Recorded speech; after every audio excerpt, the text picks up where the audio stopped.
contagion. They might just ito, paano-ano lang, palaboy-laboy lang. And the problem is they continue to go out when our purpose is really to just maybe secure them in their homes so that they could not go out and transmit the disease. Mahirap kasi itong COVID-19 is even the mere contact of the skin. And if you do not take the precautionary measures, then you will get it and you will die. Ang ano ko sa mga kababayan ko, baka na minamaliit ninyo yung problema at contact kayo ng contact and suddenly sabay-sabay itong puputok, then we will have a problem. Talagang problema ito. So, whether or not it is severe or it is just a minor, maybe not as really as serious as the other medical crisis noon, we are put on notice that it is really dangerous for now. There's danger. So, kayo, if you want to test the waters and end up getting sick, well, kasi ang sinasabi namin, huwag kayong magdumabas muna ng bahay. I understand that the workers who are working in Manila or outside in Manila, residing outside but working inside, just the same, you continue to spread the disease by saliva, contact, and everything. So, kung hindi kayo magtulong, medyo mahirapan tayo dito. Pagka baka sabay-sabay puputok to. The problem is really economy. Yung sanang mga malalaking enterprises dito, maybe you can consider paying the 13th-month pay or just paying them baski kalahati sa sweldo nila kung walang trabaho, as a way of showing your solidarity with the Filipino at this critical time. Or food. Ito namang food, si Rudy will have to go around yung mga siguro role and utilize all vehicles of government available. You just go around and maybe asking if there is somebody starving or in need of food. What I would like to assure you, ang ano dito is saan kami kukuha ng pagkain pag hindi kami lumalabas. Now, it behoves upon the barangay captain. Ito mga barangay captain, makinig kayo. This is a mandatory duty. It does not have to have a law because the proclamation itself suggests that there is really a need for you to work with government. And if you violate this, then you can be liable for the dereliction of duty or other regulatory measures which you are supposed to do, and do not do it, and then you violate it. The barangay captain should call a number and at least food, rice and some yung ulam, pwede ninyong ibigay sana para sa ating mga kababayan. Now, I have been assured by Ramon Ang mismo of San Miguel and the other food conglomerates that there will be sufficient food, that there will be no hunger in the coming weeks because we have enough supplies. I was assured in a text, I forgot who got, sino yung may text? Sa aid ko. Nandyan sa iyo. Bong, pakibasa mo ng Bong.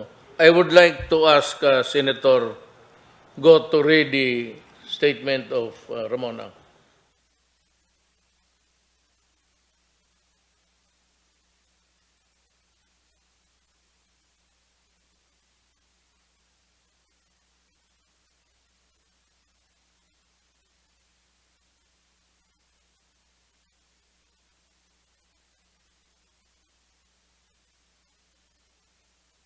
Gratitude publicly to Mr. Ramon Ang for his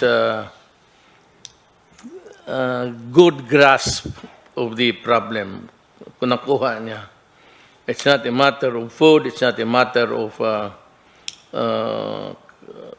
getting back your capital, it's not a matter of business, but it's a matter of helping one another.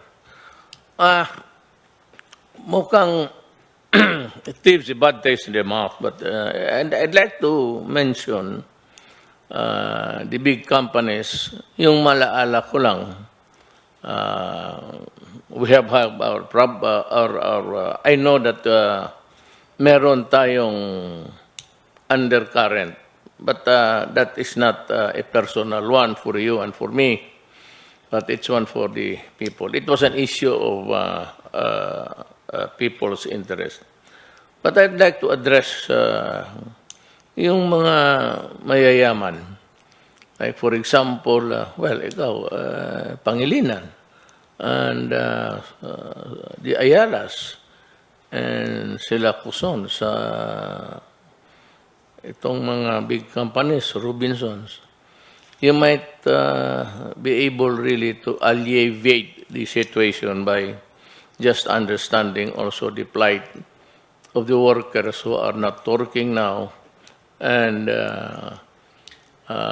lawfully are not really in a position to demand. But I said, kayo na lang umiintindi, and if you try to help, kindly tumulong na lang kayo. I will designate somebody after this meeting because there will be changes in the structure. Hindi naman nagbago. Hindi ng structure lang ng task force.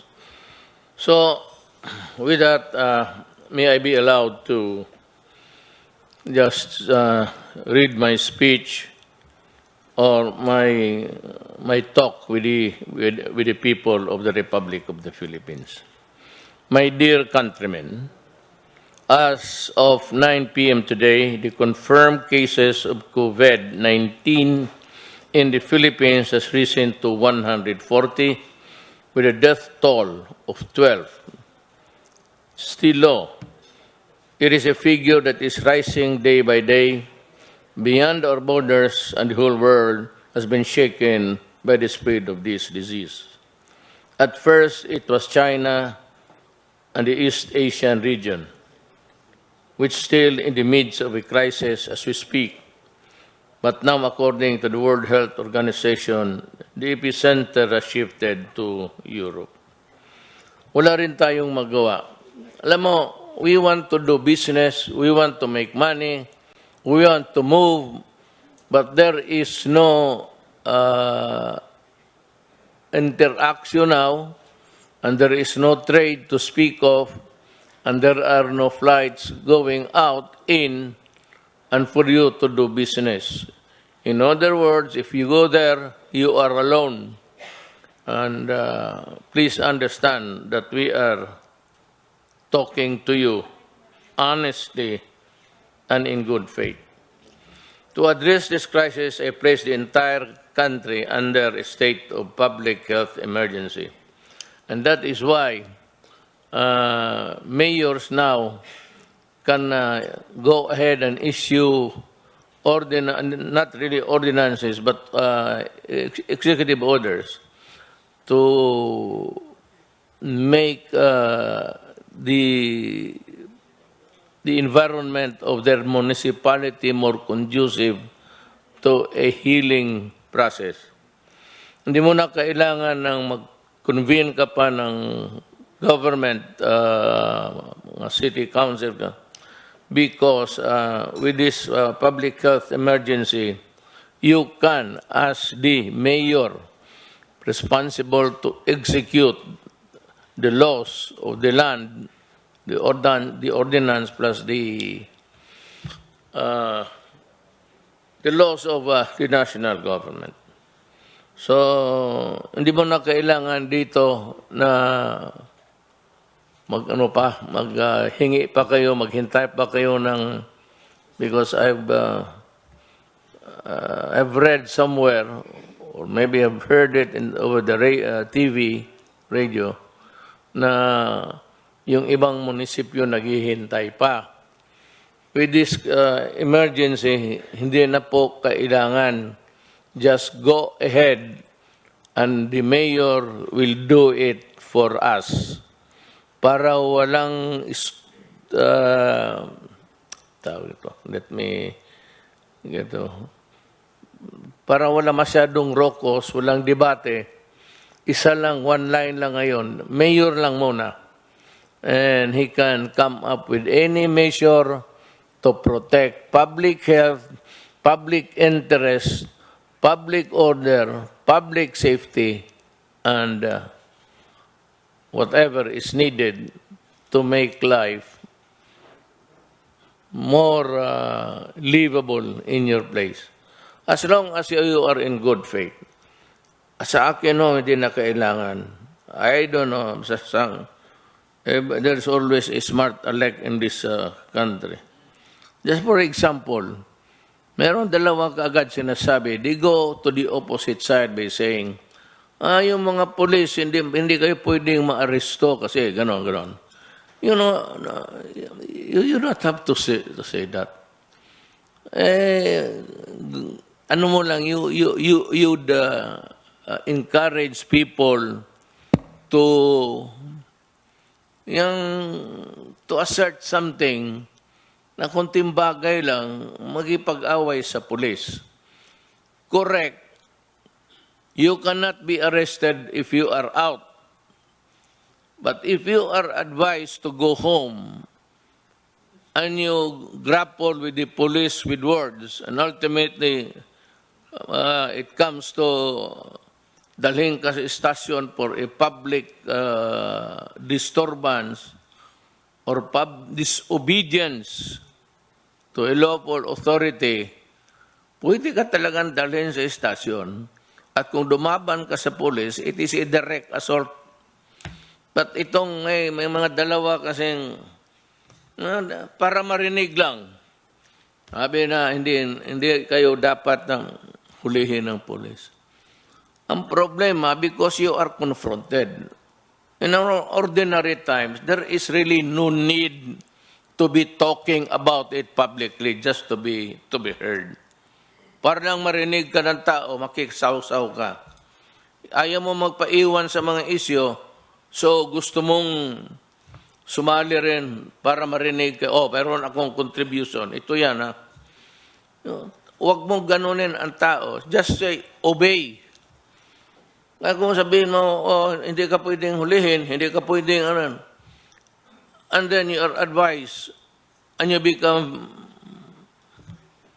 a hothead, makipagtulakan ka sa pulis, kung sabihin ka dito ka magdaan, dito ka, huwag kang pumunta dyan, because you are not allowed, there is now a ban,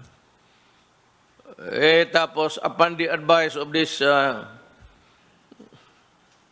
ko ba? Mga tao talaga na ayaw pahuli. Alam na mga tao, bright kayo. At alam ninyo, bright kayo. Mga tao lang, pati kayo. Hindi kami kasali. You seem to give a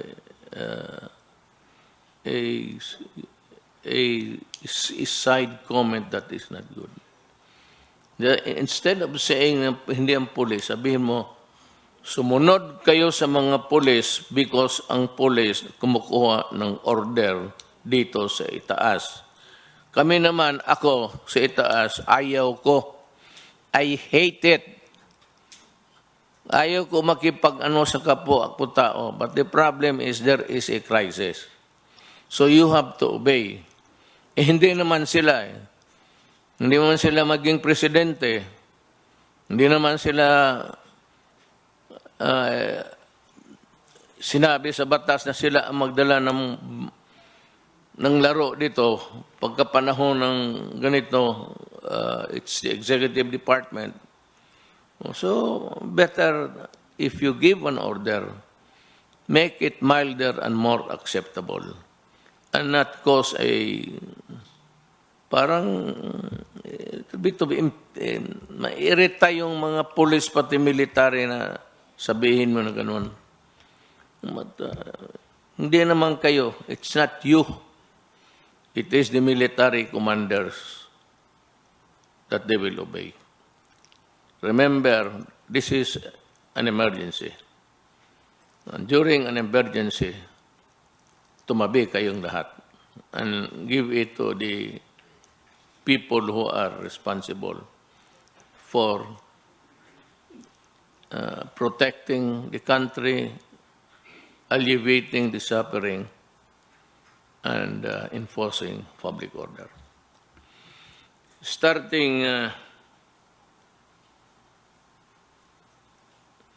to address this crisis, I placed the entire country under a state of public health emergency. Ito nga po, kasali na ang mga mayor dito. No need of an ordinance. Go ahead and enforce the laws that are laid down by the national government and the laws that are already in the penal statutes, in the book. And made a pronouncement last Thursday approving the placement of the National Capital Region under community quarantine. Itong other countries, because of the sensitivity of the Filipinos, maraming kasi hindi magkaintindihan ang task force. They wanted it more acceptable sa libro lang man, but actually in other countries, it's really a lockdown. So, dito muna tayo, paano natin mapigilan ang contagion? Kung sige kayo labas ng labas, tapos you mingle with the others, makita mo naman the crowded queues that are being created by ang gustong sumakay. No. Whether you like it or not, you have to be near people.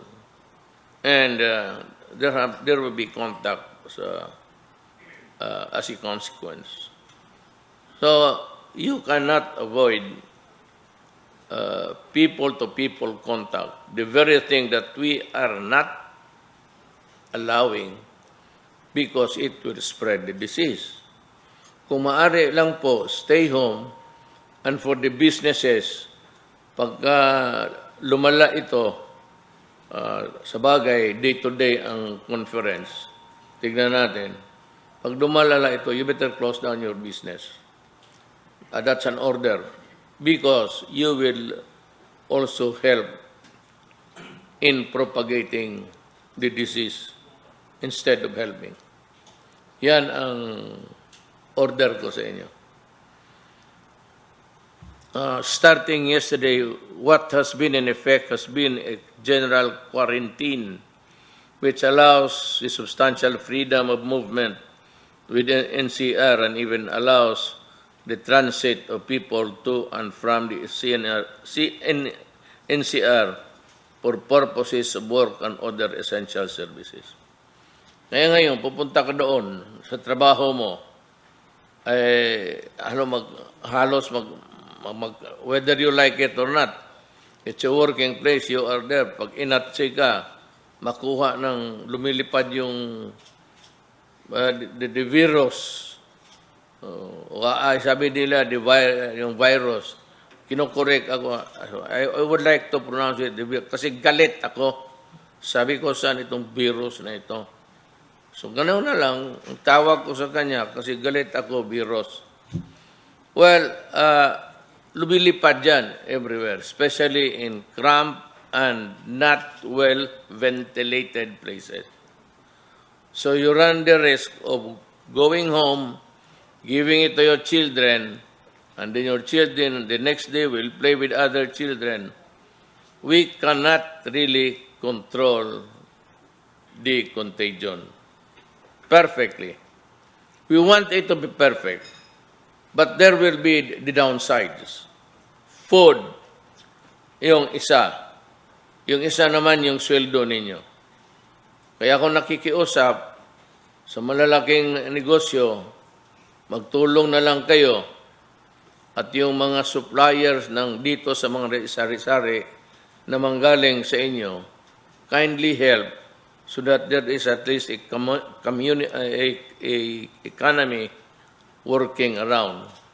Kung if this can be done by your skeletal force.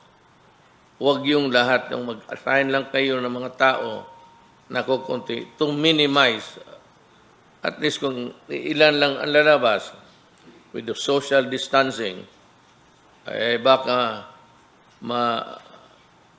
mapababaan natin itong delikado na sitwasyon. Isa naman, we have the DSWD under General Bautista. Siya yung mag-ikot through the barangay captains. Barangay captains, you have mabigat itong trabaho ninyo ngayon. Pareho tayo. I am not saying that you should work also. No, you are mandated to work. So, dito, ang para isang linya lang, General Bautista, o si Secretary Bautista, nag-retire na ito. Pagkakilala ko si General, matagal na kasi. General Bautista will have his people go around and look for people who are hungry. And that is the job of the mayor. Kasi ikaw yung mayor ng barangay mo, ikaw ang maghanap para isang tumbok lang ang gobyerno. And we can give the help necessary. I hope I have made myself clear on this. However, upon further study of worldwide trends and measures and the need of extreme caution during such time as this, I have come to the conclusion that stricter measures are necessary. For this reason, pursuant to my powers as President under the Constitution and Republic Act 11332, I am placing the entire mainland of Luzon under quarantine until April 12, 2020, coinciding with the entire end of the Holy Week. So pati na ang Luzon, kasi sa ibang lugar may pumuputok na. And since we do not have the luxury of time of waiting, whether or not it is really true or validating that there is really such a a a, a connection or a contagion somewhere. Hindi ako pwedeng I cannot go into a guessing game. See, I have to act. And better, baski na kung di wala mangyari. But if there is already contagion and there are cases which need to be attended to, then government can move faster.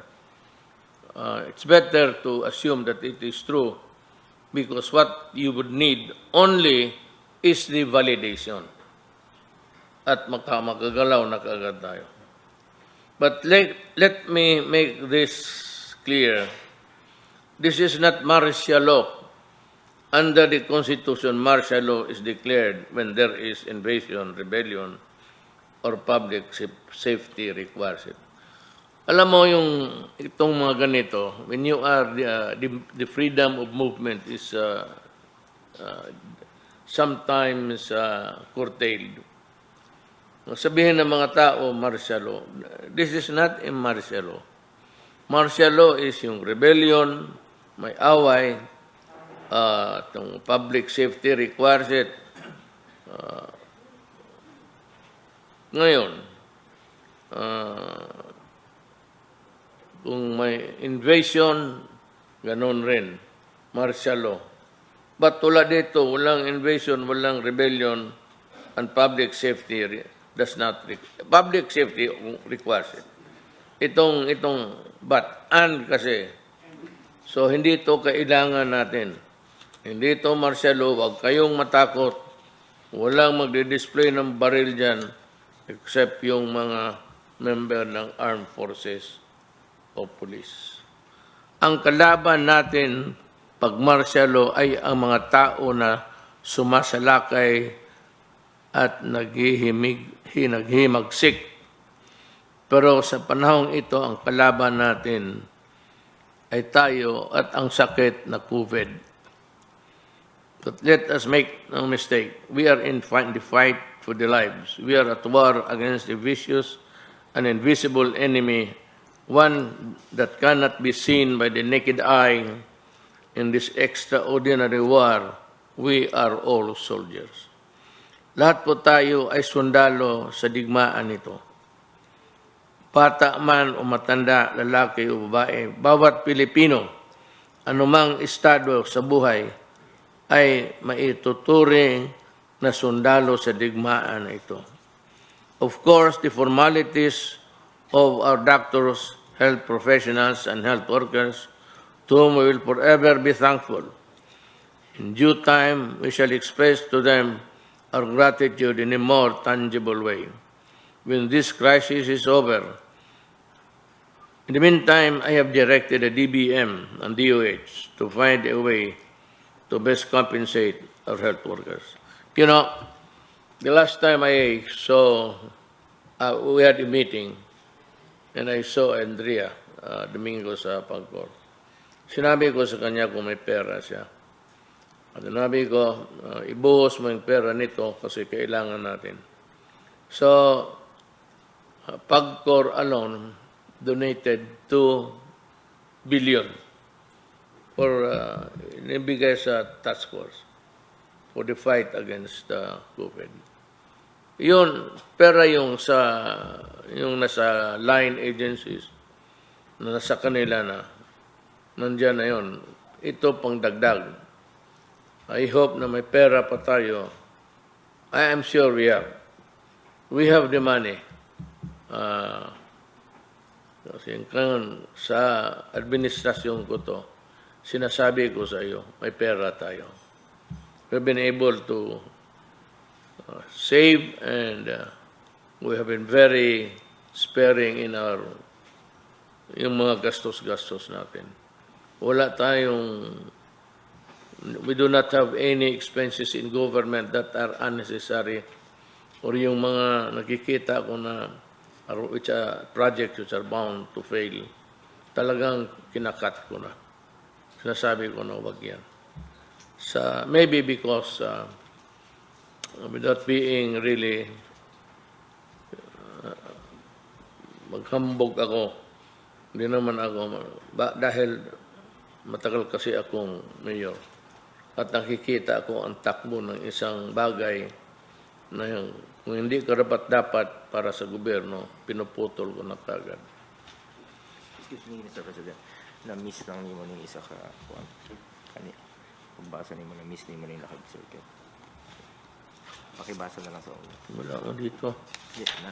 Dari ni lockdown ka. Pakibasa lang aning ano. May si Senator Goma, he has very sharp eyes, and kailangan basahan ko ito, nakaligtaan ko na. It will be an enhanced quarantine during which the movement of everyone will be significantly limited. Work in public and private sectors shall be limited to a work-at-home arrangement. If such an arrangement is not feasible, kung pwede mo matrabaho ito, tingi sa bahay mo, okay. Pero kung wala na, if you have no choice, you have to stay home. You have to contribute to the fight. Lahat tayo may contribution. Ako, ikaw. Lahat tayo magbigay ng kanya-kanyang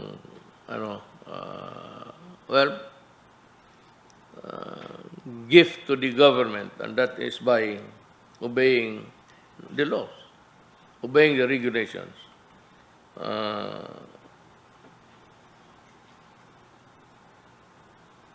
Everyone will stay at home, leaving their houses only to buy food, medicine, and other basic necessary for survival in the coming days. Only such establishment will provide these basic necessities and services will be open. Do not be scared about this. Huwag kayong matakot na ganito. Pwede man kayong lumabas, magbili ng pagkain, and if the eateries and the mga restaurants, mga karinderya are able to operate, so by all means, ang andito is huwag kayong mag-isa-isa. Total yung naman luto, mantika, yan eh. Kung may mantika ka dyan na bumubula, pakibuhos na lang yung virus dyan sa putaragis na kaya. Kaya I'm not changing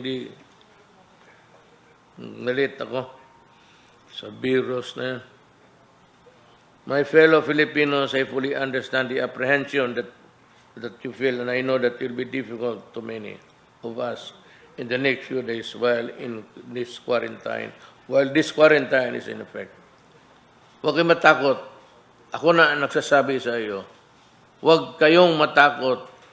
At kung yung barangay captain ninyo ay tatamad-tamaran, siya ang puntahan ko. Remember, if there is a barangay captain who does not fulfill his duty in going around and trying to find out how the citizens are faring, if you are afraid to die of COVID-19, then you have no business being a barangay captain.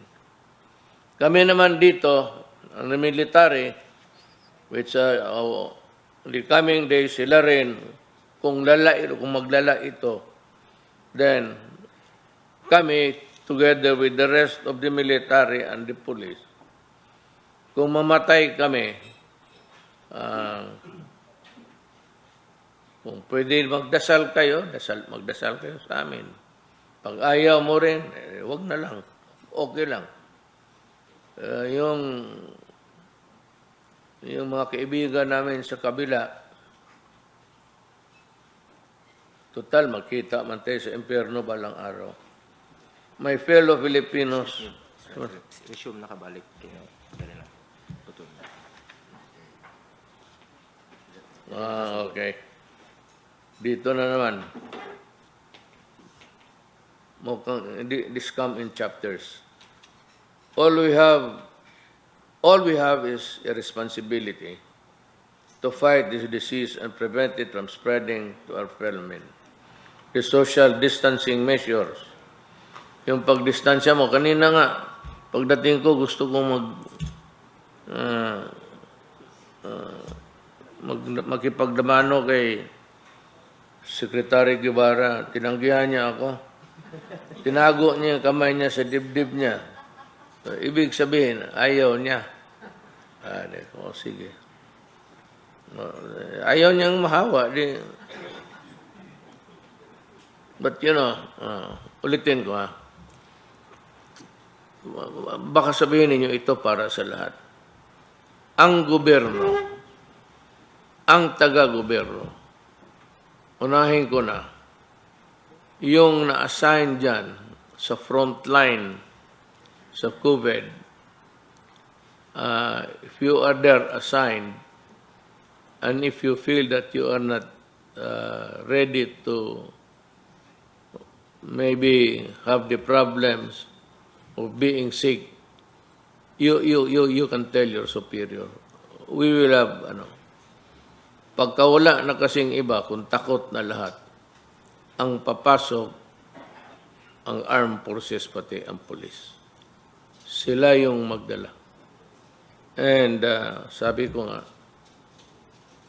kung mamatay sila, I would also like to join them para walang masabi ang tao. Ba't kami lalabasin? Ako, lalabas ako.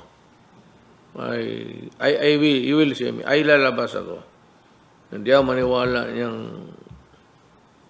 kasi ako may ibang doctrine ako sa buhay.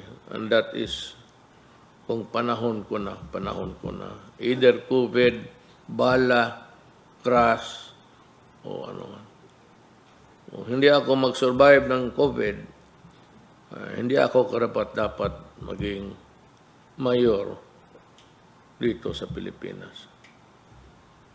We all have a responsibility to fight this disease and prevent it from spreading to our fellow men. These social distancing measures are necessary to kill the adversary. Huwag kayo masyadong tama I congratulate Secretary Guevara for being ever conscious of the danger. Actually, it's danger. Uuwi siya sa bahay maya, tapos sa mga anak niya. So, bantay kayo kasi pag uwi ninyo, kung saan kayo na dikit-dikit yung mga pawis ninyo, yun na, pipila kayo. Kayong mga may negosyante, slow down, tone down your business, or if possible, entirely stop cessation muna sa operation. Total ilang araw na to. Kasi yung incubation is 14 days So itong 14 days, malaman na natin kung ilan pa ang madagdag. Mag ano lang kayo. Cooperate. Total para ito sa ating lahat. Our response, therefore, is to not leave any quarter of our enemy by preventing close contact. The only way to ensure this effectivity at this time is to put in effect the enhanced quarantine that I have described, to last until April 12 or earlier once we acquire further information warranting the relaxation of the measure. Titignan, kaya sabi ko everyday, nung sinabi ko everyday, sila, medyo nakasimangot, sabi ko lahat ng cabinet member, si Bilio, medyo sad face.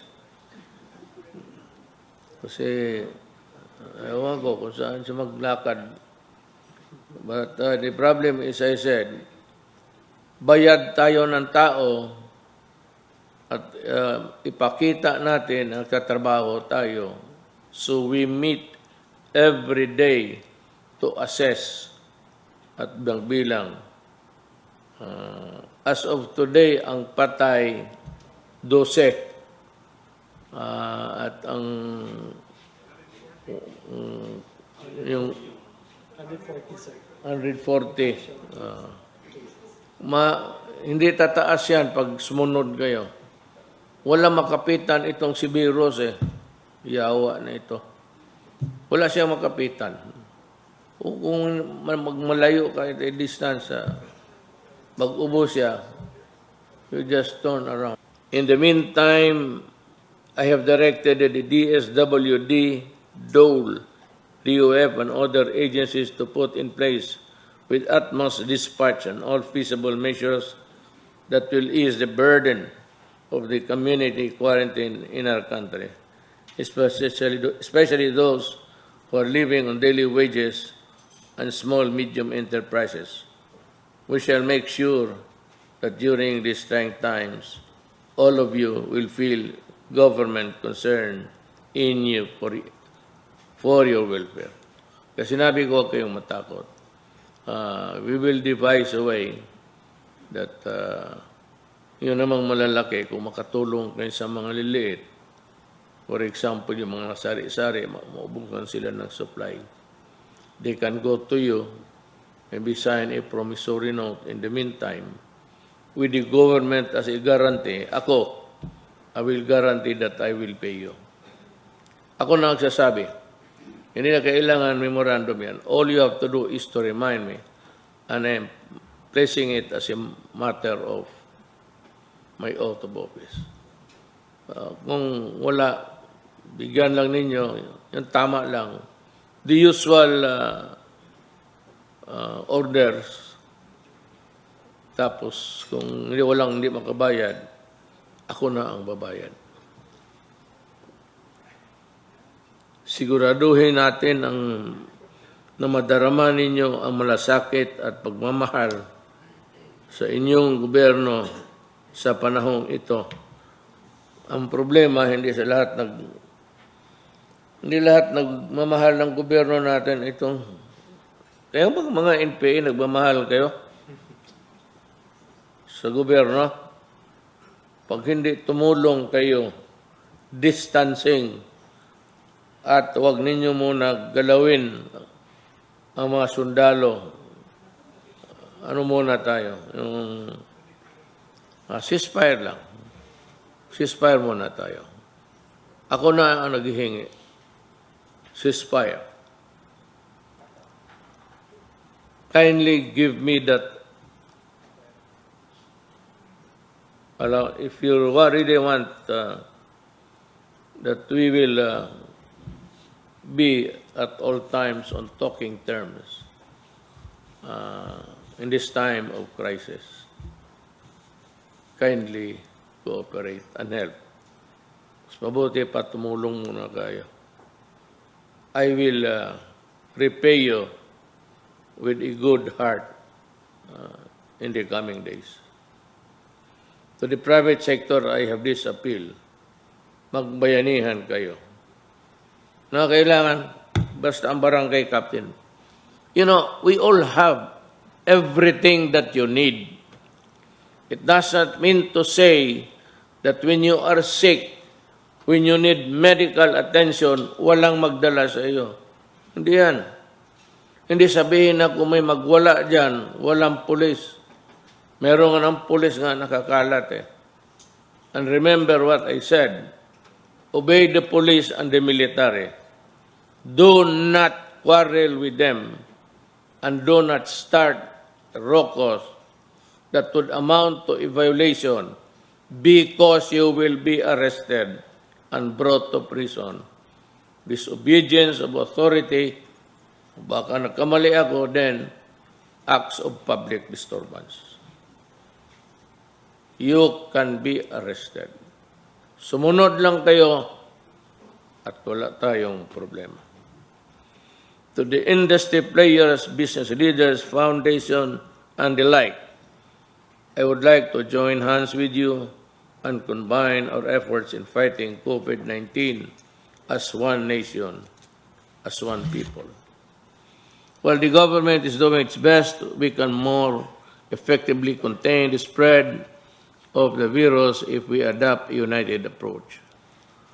Maraming pwedeng maitulong ang pribadong sektor para mapagaan ang hirap ng ating kababayan sa ating bayan. Ito lang po ang pag-release ng 13-month pay kahit prorated lang. Yung i-divide mo sa mga buwan. Prorated lang, tulong na iyan ay ating mga kababayan habang naka-quarantine. Pagbigay ng moratorium on rental fees para sa mga renters and tenants.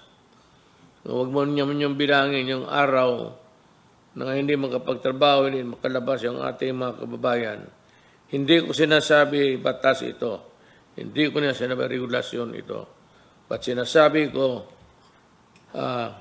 kung ikaw ay Pilipino nagmahal ng kapwa mo tao, baka, you can mitigate the hardship. Wala na nga, nakakulong na nga, wala nga nakain. So mag-isip pa sila. Ngayon, kung ayaw mo, huwag mong pilitin na magbayad. Patirahin mo muna dyan sa lugar niya, ako ang magbayad. Ganon rin. I swear to you upon my oath of office, I will pay kung hindi sila makabayad. Pagbibigay ng 1 month reprieve sa bills payments ng basic utility providers. Gawan po natin ng paraan na mapagaan ang gastusin ng ating mga kababayan sa panahong ito at para maiwasan pa rin ang paglabas ng mga tao.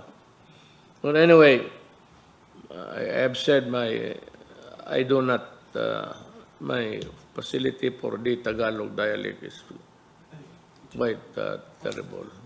Pero I hope that you can understand my language. Pagtulong ng big business sa mga small and medium scale enterprises. Tulungan din sana ng malaking kumpanya ang mga maliliit na negosyante para hindi mamatay ang kabuhayan nila. I urge our business leaders to find ways to help small businesses and ease the burden which is felt by the ordinary citizen right now. In relation to this, I would be happy that several big businesses and companies have already expressed their willingness to partner with government in this time of crisis. I've mentioned a little while ago the businesses that I think are already into the activity of helping our medium scale businessmen. So I hope I'll go around. So I hope that I will be able to see one of these act of a big business helping the small ones. Ngayon pa lang magpapasalamat na po ako sa inyong tulong. Maraming salamat galing po sa puso ko. My countrymen, again, we discuss our most potent weapons in this war against COVID-19 are not bullets or ammunition, but our compassion and consideration for our Filipinos in the next few years. Ito hindi ito giyera. Ang problema nito, yung bala ng sakit, yung mag-atching, mag-ubo, tapos whatever that will pass. Yung iba naman maghawak.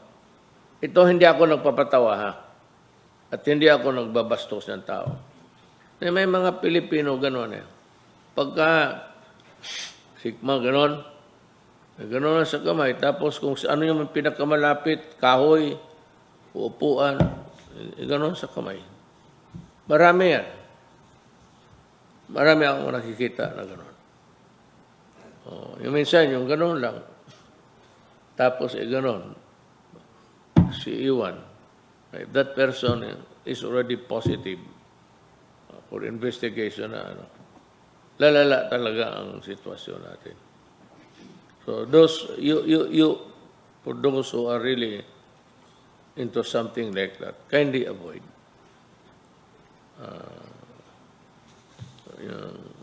Yung bastos na gawin. Walang iba yan. Bisaya yan, binastos. Hindi mo naman dapat gawin yan. Those are the things that you should do para hindi Our countrymen are most potent weapons in this war against COVID-19. Wala naman to.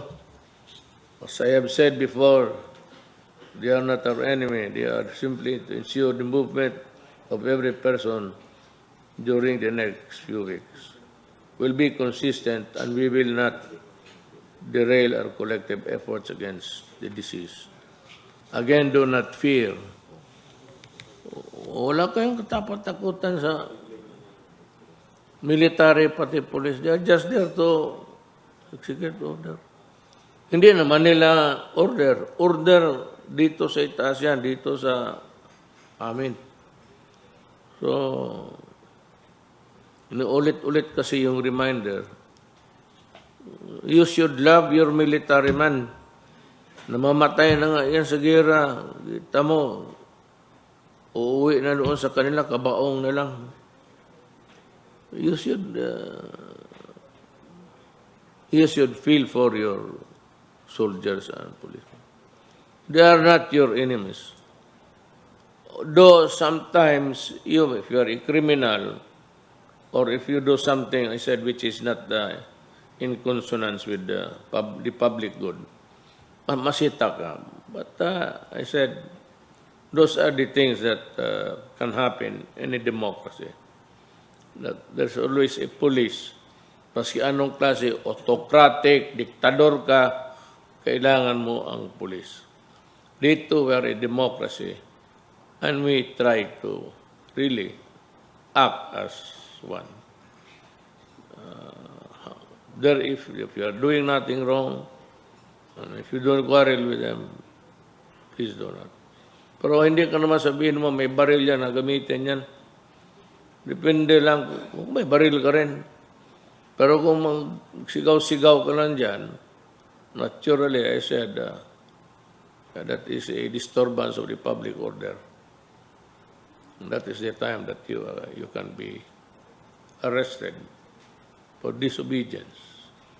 Otherwise, the police and the military do not have any business at all interfering with your lives. Kung dito na lang, mag-shortcut na lang, haba eh. As I end, I solemnly urge everyone to pray to the Almighty God, who has the power to defeat every enemy, visible or invisible. Pray for all doctors and health professionals and workers. Pray for your government. Pray for the country. Even as we maintain physical distance from each other, let us remain strong, united in spirit, to fight this dreaded disease. And with our unity, the blessing of God, we shall overcome. Maraming salamat po. Okay? So,